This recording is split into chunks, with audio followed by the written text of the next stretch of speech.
So before going to the patient, make sure to prepare first all the materials that will be needed in the assessment, such as the pen light, the vaginal speculum, the lubricant, the hospital gown, the drapes, and the gloves.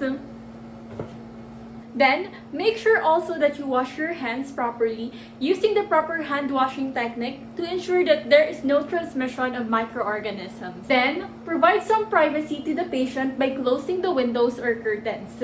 After it, introduce yourself to the patient, explain the procedure as well as seek for the patient's consent. Hi po, madam! Ako po si Carmela, student nurse po ng BT University. So, andito po ako ngayon, madam, para i-assess yung genitalia nyo. So, itong assessment na po ito, madam, magsisilbing gabay po sa aming mga nurse, tas doktor, para in case po meron kaming makitang kakaiba ngayon dito, sa assessment na to, meron po kaming mapagkukunan ng data. At huwag ka po, madam, mag-alala kasi lahat ng makukuha namin dito ngayon na data sa assessment na to ay mananatiling confidential. At saka po, ma'am, gagabay naman po kita throughout the assessment. So, ang kailangan ko lang po sa inyo is sundin niyo po yung mga sasabihin ko para mapadali po itong assessment na to. So, okay lang po ba yun, madam? Okay, so also ask the patient to have some chaperone since the ones being examined is their private part and to avoid malice. Ask the patient some subjective data such as the present health history, the past health history, genetic history that is relating to the genitalia of the patient. Ma'am, pwede po ba ako magtanong if ever nagkaroon na pa kayo ng any disease or pananakit po ng inyong genitalia? Or kailan po ba, ma'am, last na period niyo po? Okay, so may napansin po ba kayo sa discharge? May pananakit po ba? Okay. Nag-take na po ba kayo ng mga birth control pills? Mga ganun po? Okay. Okay po, madam. Then, before starting the procedure, wear clean gloves to protect yourself from the microorganisms since the genitals contains a lot of microorganisms which could cause certain diseases and infections to the nurse as well as to the patient.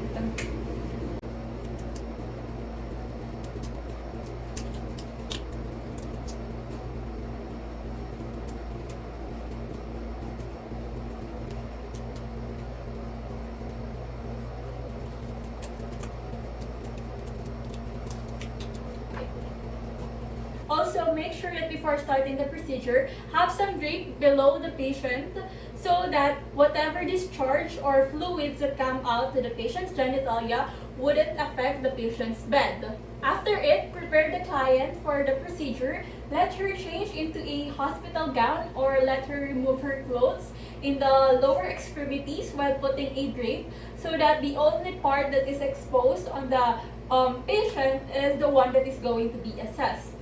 Also, put the client in a supine position, elevated 45 degrees in the head of the patient.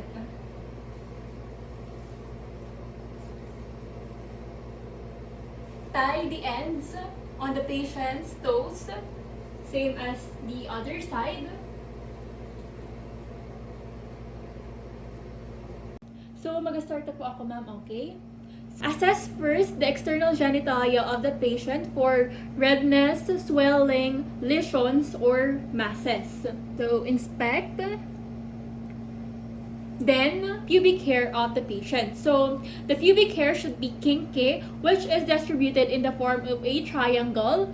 And also, there should be no parasites such as the lice. And also, there should be no scars on the pubic area of the patient. Then let's proceed to the skin of the patient. So there should be no lesion seen on the skin as well as the skin of the vulva.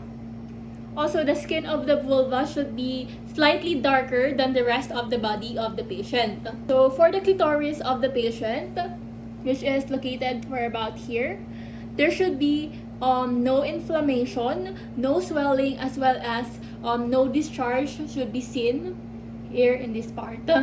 Also, the size of the clitoris is about 2 inches in length and about 0.5 inches in width.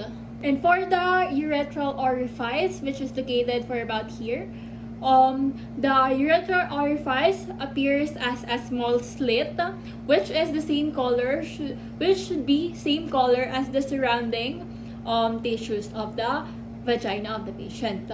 Okay, so now we'll go into the internal genitalia of the patient, and in doing so, we'll use a pen light to better visualize the inside of the vagina. Okay. So now we'll proceed in inspecting the cervix of the patient. So the cervix is the midline and pink in color, which is estimated for about 2 to 3 centimeter in diameter. Also, the secretions in the cervix are clear and odorless as well. So now on the vagina here, secretions in the vagina should be odorless. Here, this part. So it should be odorless and also cloudy, as well as the color should also be uniform in pink. So now we'll proceed in palpating the ovaries of the patient. So there are patients that their ovaries are palpable, where in some patients there are not.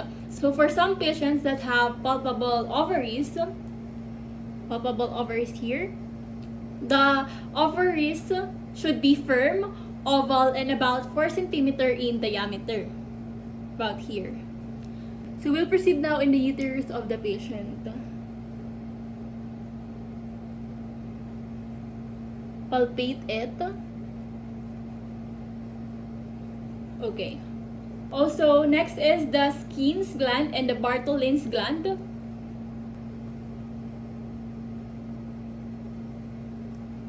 Okay. Then, next is to palpate the internal vagina using the bimanual palpation by placing a small amount of lubricant into the hands of the nurse while uncovering the vulva and lower abdomen of the patient. So you can ask for an assistance to hold this flashlight for you so that you can better visualize the things inside the vagina of the patient. So first, the lubricant. Place a small amount of lubricant on the hands of the nurse, and then uncover the vulva. Then slightly insert it on the patient's vagina. Then palpate. Palpate it.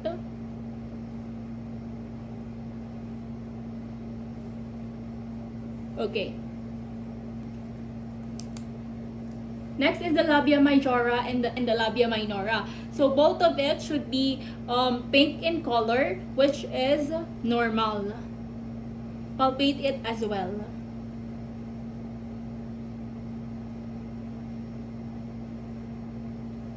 After it, palpate the cervix, noting its size, shape, and consistency. Move the cervix side to side between fingers and also note for its mobility and tenderness. Okay. Okay, so after it, discard the gloves so that you wouldn't transmit any fluids or discharges on the patient's body. Okay, so tapos na po tayo, ma'am, sa examination, and so far po, yung results po is lahat naman po siya normal. So ito po, ma'am, tissue in case kailangan nyo po linisan yung sarili nyo, and andun po, ma'am, yung CR po namin. Okay po, ma'am? Okay. So, maraming salamat po ulit, ma'am, for cooperating dito po sa assessment na to. Then, after the examination, document all the findings that was found during the examination or the assessment. Then, lastly, don't forget to wash your hands.